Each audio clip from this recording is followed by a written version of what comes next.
मेरे प्यारे हिंदी के प्रतियोगी अभ्यर्थियों, हिंदी वाग्धारा चैनल में आज आपका पुनः स्वागत है। एक नई श्रृंखला के प्रश्नों के साथ। जैसा आप देख रहे होंगे, पूछे गए सारे प्रश्न किसी न किसी परीक्षा में कई बार पूछे गए हैं, तो आपकी तैयारी में ये प्रश्न भी हिंदी की परीक्षा में बहुत ही उपयोगी होंगे। इसलिए आप इनका शुरू से अंत तक जरूर अध्ययन करें। आइए इस श्रृंखला के पहले प्रश्न की शुरुआत हम लोग करते हैं। इस श्रृंखला का आज का हमारा पहला प्रश्न है, किस शब्द में परा उपसर्ग है? ए पराजय, बी परार्थ, सी परजीवी, डी प्रत्युत। परा उपसर्ग इसमें देखना है हमें। प्रत्युत में प्रति प्लस युत, प्रति है, परजीवी पर उपसर्ग है, परार्थ पर प्लस अर्थ, दीर्घ स्वर संधि दूसरों की भलाई पर उपसर्ग है, पराजय जय में परा उपसर्ग जुड़ा है, इसलिए पराजय में परा उपसर्ग है। विकल्प नंबर ए। प्रश्न नंबर 2, प्रति उपसर्ग युक्त शब्द है? ए प्रत्यक्ष, बी प्रत्यंग, सी प्रत्यावेदन, डी सभी। तो प्रत्यक्ष में प्रत्यावेदन प्रति प्लस आवेदन प्रति उपसर्ग है, प्रत्यंग प्रति प्लस अंग यण स्वर संधि है, प्रत्यक्ष प्रति प्लस अक्ष प्रत्यक्ष में है, तो तीनों में यण स्वर संधि है, प्रति उपसर्ग है, इसलिए विकल्प डी हमारा सही हो जाएगा, सभी।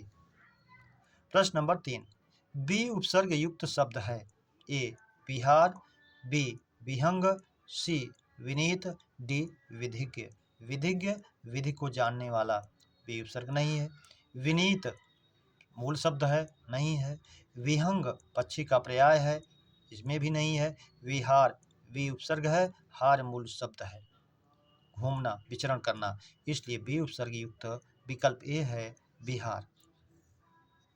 प्रश्न नंबर 4, नैसर्गिक स्वर है? ए 3, बी 4, सी 5, डी 11। तो नैसर्गिक स्वर ही हमारा मूल स्वर है, ह्रस्व स्वर है, प्राकृतिक स्वर है, जड़ स्वर है। इसके कई नाम हैं, उसको भी आप जानिए। जो 4 होते हैं, आ ई उ री, इसलिए 4 विकल्प भी हमारा सही हो जाएगा। प्रश्न नंबर 5, हिंदी वर्णमाला का वह स्वर जो हिंदी में 2 मात्रा वाला नहीं है? ए ई, बी उ, सी री, डी आ। तो सी हमारा री जो है, इसकी 2 मात्रा यानी दीर्घ नहीं होता है हिंदी में, इसलिए एक मात्रिक ही होता है, ह्रस्व ही रूप में प्रयुक्त होता है, इसलिए विकल्प सी हमारा सही हो जाएगा, री। प्रश्न नंबर 6, हिंदी में आगत व्यंजन हैं? का गा जा फा, का खा गा जा फा, गा जा फा। तो हिंदी में हमारे आगत व्यंजनों की संख्या 5 होती है, जो नुक्तायुक्त अरबी फारसी के हैं, क ख ग ज फ, इसलिए विकल्प भी सही हो जाएगा, क ख ग ज फ। प्रश्न नंबर 7, आगत स्वर जो अ और ओ के बीच उच्चरित होता है? ए अ, बी ओ, सी ए ओ, डी औ। तो आगत स्वर जो आ और ओ के बीच में उच्चरित होता है, अंग्रेजी से आया हुआ वो अ है, इसलिए विकल्प ये सही हो जाएगा, जिसको पीएचडी वगैरह किए हुए लोग अपने नाम के पहले लगाते हैं, डॉक्टर। प्रश्न नंबर 8, च का उच्चारण स्थान है? ए कंठ, बी तालु, सी दंत, डी मूर्धा। तो च का उच्चारण स्थान आप जानते हैं, ईच वैसा नाम तालु, ई चवर्ग या और तालव्य सा का उच्चारण स्थान ताल होता है, इसलिए विकल्प भी सही हो जाएगा हमारा, ताल। प्रश्न नंबर 9, वा का उच्चारण स्थान है? ए कंठोष्ठ, बी दंतोष्ठ, सी कंठतालु, डी कोई नहीं। कंठतालु ए दयतोह कंठतालु, ए ऐ का कंठताल होता है, ओ दौतोह कंठोष्ठम, ओ और औ का कंठ और ओष्ठ होता है, वकारस्य दंतोष्ठम और वा का दांत और ओठ होता है, इसलिए विकल्प भी सही हो जाएगा, दंतोष्ठ। प्रश्न नंबर 10, री का उच्चारण स्थान है? ए मूर्धा, बी दंत, सी कंठ, डी ओष्ठ।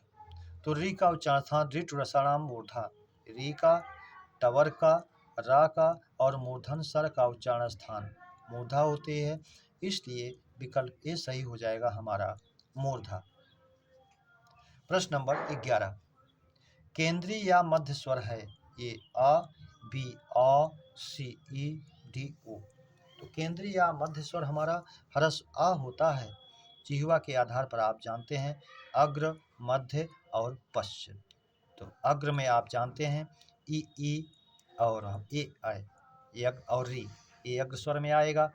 मध्य केंद्रीय या मध्य स्वर, इसको ह्रस्व आ के रूप में जानते हैं। पश्च स्वर में दीर्घ आ, ओ और ओ औ हमारे पश्च स्वर में आते हैं। तो आ जो है ये केंद्रीय या मध्य स्वर में आएगा, इसलिए विकल्प ए सही हो जाएगा। प्रश्न नंबर 12, जिह्वा के पश्च भाग से उच्चरित स्वर हैं? ए आ, उ सभी। तो पश्च भाग में दीर्घ आ, उ ओ औ, ये 5 स्वर आते हैं हमारे, जिसमें 3 दिया गया है और तीनों हैं आ, ई, उ, इसलिए विकल्प डी सही हो जाएगा सभी। प्रश्न नंबर 13, मुखाकृति के आधार पर स्वर के भेद हैं? ए 2, बी 3, सी 4, डी 5। तो मुख की आकृति के आधार पर या मुख खुलने के आधार पर हमारे 4 भेद होते हैं। संवृत स्वर, अर्धसंपृत स्वर, विवृत स्वर, अर्धविवृत स्वर। तो संवृत स्वर हमारा होता है ई उ ओ, 4 होते हैं और री। और अर्धसंवृत जिसमें मुंह बंद रहता है, आधा खुलता है, तो अर्धसंवृत है, जिसमें हमारा होता है ए और ओ। विवृत मुंह खुला हुआ, विवृत में हमारा एक ही स्वर होता है जो दीर्घ आ होता है। और अर्धविवृत में हमारा ह्रस्व अ और जो बचा हुआ है आई और औ, ये हमारे अर्धविवृत में जाते हैं। तो मुखाकृति के आधार पर हमारे 4 भेद होते हैं, संवृत, अर्धसंवृत, विवृत, अर्धविवृत। तो विकल्प सी हमारा सही हो जाएगा 4। प्रश्न नंबर 14, ओष्ठाकृति के आधार पर स्वर के भेद हैं? ए 1, बी 2, सी 3, डी 4। तो ओष्ठ की आकृति के आधार पर हमारे स्वर के भेद 2 होते हैं, वर्तुलीकृत, अवर्तुलीकृत, वृत्ताकार, अवृत्ताकार। वर्तुलीकृत जिसको बोलने पर हमारा ओठ जो है वृत्ताकार हो जाए, उ ओ औ, और जिसको ना हो वो अवृत्ताकार है शेष। तो इसलिए 2 भेद हो जाते हैं, वृत्ताकार, अवृत्ताकार, वर्तुलीकृत, अवर्तुलीकृत। विकल्प भी सही हो जाएगा हमारा 2। प्रश्न नंबर 15, यथाविधि में समास है? ए अव्ययी भाव, बी कर्मधारय, सी तत्पुरुष, डी द्वंद्व। यथाविधि, यथा उपसर्ग है, विधि के अनुसार। तो आप जानते हैं पूर्व पद प्रधान जो होता है वो अगर अव्यय है तो अव्ययी भाव होगा, उपसर्ग हो प्रथम पद, निपात हो, अव्यय हो तो अव्ययी भाव होगा। पहला यथा अव्यय है, विधि विधि के अनुसार, तो विकल्प ही सही हो जाएगा अव्ययी भाव। प्रश्न नंबर 16, थोड़ा बहुत में समास है? ए अव्ययी भाव, बी द्वंद्व, सी तत्पुरुष, डी कर्मधारय।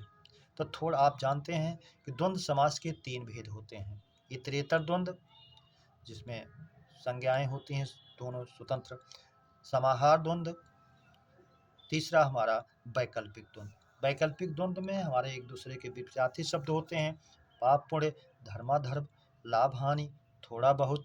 तो ये वैकल्पिक द्वंद्व में जाएगा जो द्वंद्व का एक विभेद है, इसलिए विकल्प भी सही हो जाएगा द्वंद्व समास। प्रश्न नंबर 17, विशेषण विशेष युक्त समास है?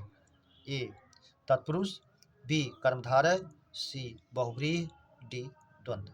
तो विशेषण और विशेष से युक्त समास जो होता है वो कर्मधारय होता है, इसलिए विकल्प भी सही हो जाएगा कर्मधारय। प्रश्न नंबर 18, उसने उसे आश्वस्त किया फिर भी वह घबरा गया, कैसा वाक्य है? सरल वाक्य, संयुक्त वाक्य, मिश्र वाक्य, डी कोई नहीं। तो दोनों वाक्य स्वतंत्र हैं। उसने उसे आश्वस्त किया, वह घबरा गया, इसको फिर भी कंजक्शन से जोड़ रहा है दोनों स्वतंत्र वाक्यों को, इसलिए संयुक्त वाक्य है, वाचक चिन्ह के रूप में भी जानते हैं। और एवं तथा, या अथवा, इसलिए, अतः, फिर भी, तो नहीं तो, किंतु परंतु, लेकिन पर, ये सब संयुक्त वाक्य वाचक हैं, इसलिए विकल्प भी सही हो जाएगा संयुक्त। प्रश्न नंबर 19, चमड़ा में कौन सी संज्ञा है? ए भाववाचक, बी द्रव्यवाचक, सी समूहवाचक, डी जातिवाचक। तो चमड़ा में द्रव्यवाचक संज्ञा है, इसलिए विकल्प भी हमारा सही हो जाएगा, द्रव्यवाचक।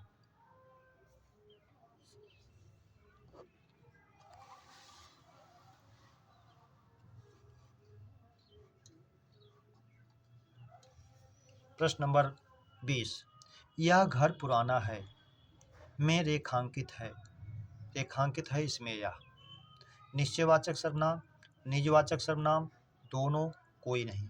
अब यह घर पुराना है, इसमें निश्चितता का बोध कर रहा है, निश्चयवाचक यह घर, तो इसलिए जो है निश्चयवाचक सर्वनाम में जाएगा। यह वह में जब करता है संज्ञा के साथ तो निश्चयवाचक हो जाता है सर्वनाम, इसलिए विकल्प ही हमारा सही हो जाएगा।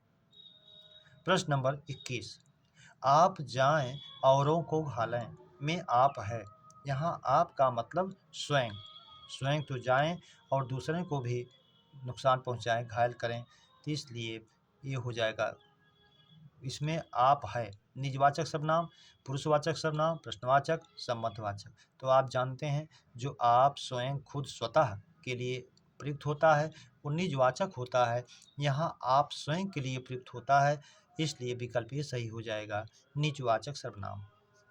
प्रश्न नंबर 22, उसकी सुडौल शरीर है, में सुडौल है, संख्यावाचक विशेषण, गुणवाचक, परिमाणवाचक, सार्वनामिक। सुडौल शरीर गुणवाचक विशेषण में आकार बोधक एक होता है, सुडौल, नुकीला, चौकोर, ये सब जो आते हैं वो आकार बोधक होते हैं, जो गुणवाचक का एक विभेद है, इसलिए गुणवाचक में जाएगा, विकल्प ए भी हमारा सही हो जाएगा, गुणवाचक विशेषण।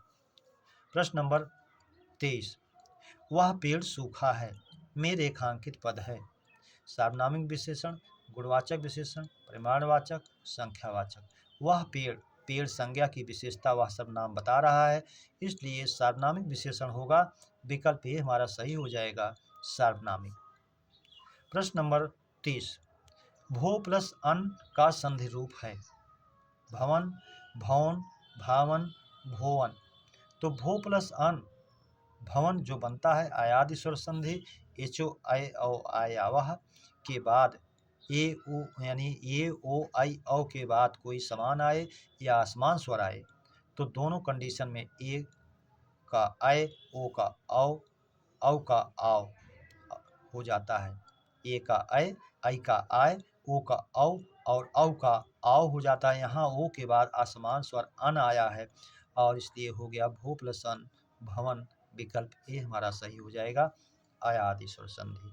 प्रश्न नंबर 31, श्रावकः में संधि है, श्रव प्लस अक, गुण स्वर संधि, वृद्धि स्वर संधि, आयादि स्वर संधि, यण स्वर संधि। तो श्रव प्लस अक, औ का आव हो गया, श्रव तो श्रावकः हो गया, इसलिए विकल्प सी सही हो जाएगा, आयादि स्वर संधि। प्रश्न नंबर 32, ब्रह्मा अमृत कमल केश किसका अनेकार्थी है, ए कर, बी कंज, सी खल, डी गुरु। तो गुरु जो है नहीं है क्योंकि इसका शिक्षक होता है, ग्रह विशेष का नाम होता है, श्रेष्ठ भारी पूज्य होता है, दो मात्राओं का एक वर्ण होता है, इसलिए यह अनेकार्थी गुरु का नहीं है। खल जिसका अनेकार्थी दुष्ट, धतूरा, खरल, चुगलखोर आदि होता है, इसलिए ये भी नहीं है। कंज, ब्रह्मा, अमृत, कमल, केश ये सब होते हैं, इसलिए विकल्प भी सही हो जाएगा। कर भी नहीं होगा क्योंकि हाथ, टैक्स, किरण, सोर इसका होता है अनेकार्थी। प्रश्न नंबर 33, स्रोतस्विनी पर्याय है, ए नदी, बी झील, सी समुद्र, डी बादल। तो स्रोतस्विनी स्रोत से युक्त है जो वो नदी का पर्यायवाची होता है, स्रोतस्विनी, पयस्विनी कुछ भी कहे, इसलिए विकल्प ए सही हो जाएगा, नदी। प्रश्न नंबर 34, धाराधर, धराधर समश्रुत भिन्नार्थक शब्द का अर्थ है, बादल, पर्वत, वर्षा, जल, नदी, बहाव, कोई नहीं। तो धाराधर, धारा को धारण करने वाला, धारा किसमें धारण करता है, जब बरसात होती है बादल धारा रूप में होते हैं, इसलिए बादल हो जाएगा। धराधर, धरा को जो धारण करता है वो कौन है, भूधर कौन है, तो पर्वत होता है, इसलिए बादल और पर्वत, विकल्प ए ही हमारा सही हो जाएगा। प्रश्न नंबर 35। अविराम अभिराम समशुद्ध भिन्नार्थक शब्द का अर्थ है। ए सतत सुंदर, रुकावट सतत, दूर पास, डी कोई नहीं। तो अविराम माने होता है लगातार, सतत अविराम माने होता है सुंदर, इसलिए विकल्प ए ही हमारा सही हो जाएगा, सतत और सुंदर। प्रश्न नंबर 36। शिक्षक ने छात्र को गणित पढ़ाया में कर्म है। मुख्य कर्म है, बी गौड़ कर्म है, सी दोनों है, डी कोई नहीं है। तो इसमें मुख्य कर्म भी है, गौड़ कर्म भी है। मुख्य कर्म कौन होता है? जो क्रिया के पास नतीक होता है, जिसमें को परसर के रूप में नहीं दिखता है, तो ये मुख्य कर्म गणित है। और जो को दिखता है वो गौड़ कर्म होता है। छात्र को ये गौड़ कर्म है, तो दोनों कर्म है, मुख्य कर्म भी है, गौड़ कर्म भी है, इसलिए विकल्प सी सही हो जाएगा, दोनों। प्रश्न नंबर 37। द्विकर्मक वाक्यों में मुख्य कर्म होता है। ए मुख्य क्रिया के पास, बी को परकर्ष के साथ, सी दोनों के साथ, डी किसी के साथ नहीं। तो हमारा मुख्य कर्म जो होता है वो क्रिया के पास होता है, जिसमें को वाचक चिन्ह दिखता नहीं है, इसलिए मुख्य कर्म क्रिया के पास रहेगा, विकल्प ए हमारा सही हो जाएगा। प्रश्न नंबर 38। मुख्य क्रिया की स्पष्टता के लिए सहायिका है, यानी मुख्य क्रिया को स्पष्ट करने वाली होती है, कौन? ए सहायक क्रिया, बी कर्म, सी कर्ता, डी सभी। तो मुख्य क्रिया को स्पष्ट करने वाली जो होती है वो सहायक क्रिया होती है, इसलिए विकल्प ए हमारा सही हो जाएगा, सहायक क्रिया। प्रश्न नंबर 39। जिसका हाथ बहुत तेज चलता हो, वाक्यांश का एक शब्द है। क्षिप्रहस्त, बी द्रुतहस्त, सी मंदहस्त, डी सभी। तो जिसका हाथ बहुत तेज चलता है क्षिप्रहस्त होगा, विकल्प ए ही हमारा सही हो जाएगा, क्षिप्रहस्त। प्रश्न नंबर 40। शुद्ध वर्तनी वाला शब्द है। ए सांस्कृत्यायन, बी वाल्मीकि, सी अष्टाध्यायी, डी कुतूहल। तो सांस्कृत्यायन तो होगा नहीं क्योंकि अशुद्ध है। सांकृत्यायन अगर हो तो शुद्ध होता है। बे वाल्मीकि भी नहीं होगा, अगर ये वाल्मीकि होता, ह्रस्वी की मात्रा का पर होती तो ये भी शुद्ध होता। अष्टाध्यायी नहीं, ये पाणिनि की अष्टाध्यायी है, अगर अष्टाध्यायी होता तो ये भी शुद्ध होता। विकल्प डी कुतूहल, ये शुद्ध है। कुतूहल कहे या कौतूहल कहे, दोनों शुद्ध होते हैं। मेरे प्यारे बच्चों, इस श्रृंखला के प्रश्नों पर चर्चा हम लोगों ने की। उम्मीद करता हूँ इस श्रृंखला के प्रश्न आपको बेहतर लगे हों, तो अपने मित्रों को सब्सक्राइब, लाइक और शेयर जरूर करें। इसी उम्मीद और अपेक्षा के साथ अगली श्रृंखला के प्रश्नों के साथ मिलने तक आप सभी को, आप लोगों के उज्जवल भविष्य की कामना के साथ हृदय से धन्यवाद। जय हिंद।